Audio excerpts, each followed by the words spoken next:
Hello everyone, it's Shane Kanto, your Wasteland reviewer, and I'm here to review the new action thriller Under Fire. And this film is from director Stephen C. Miller and stars Mason Gooding and Dylan Sprouse as two guys who are partners in a whole entire drug ring, turn out both to be government agents from different agencies who had no idea in the first place, and most of the film is them under fire by this sniper at a deal gone wrong, and them desperately trying to get out of the situation. And I think that Miller and company who put the film together go for a much more over-the-top, ridiculous kind of tone, and there's some comic book-y, anime-y types of elements from the visual storytelling when they're introducing characters and their names pop up on the screen and stuff like that. It gives a little bit of personality. And also the blood and the violence and everything is way over the top ridiculous, which, is fun. Adds a little bit of that entertainment value and a little bit more personality to the situation. And I think Gooding and Sprouse both do a really fine job.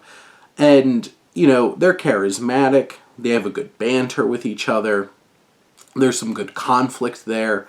But so much of this film is very self-contained, and it definitely feels like, even at just over 90 minutes, it feels a little stretched.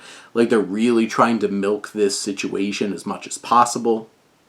There's certainly some twists and turns along the way, some of which you can see coming a mile away, and really lack that oomph because it's just, well, duh, I saw that coming, including some character motivations and such. And there's so many illogical elements to this film to keep this going, and so many logic leaps that you have to buy into that it really does take away from the experience. I think this has such an interesting concept of these two agents who didn't know they were undercover, but they've been working together. And I just feel like it never reaches that full potential of such a fun concept, and it really leans into some illogical and really tropey kinds of elements from an action thriller standpoint.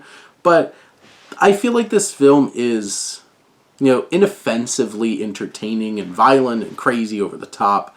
It just doesn't have a whole lot of substance, depth, or really offer anything new or fresh to the equation in a film like this, but it's fun enough, and I think you can find some enjoyment out of it. But those are my thoughts on Under Fire. Let me know what you think, and let's talk some movies. But thank you, as always, for tuning in and supporting your Wasteland reviewer.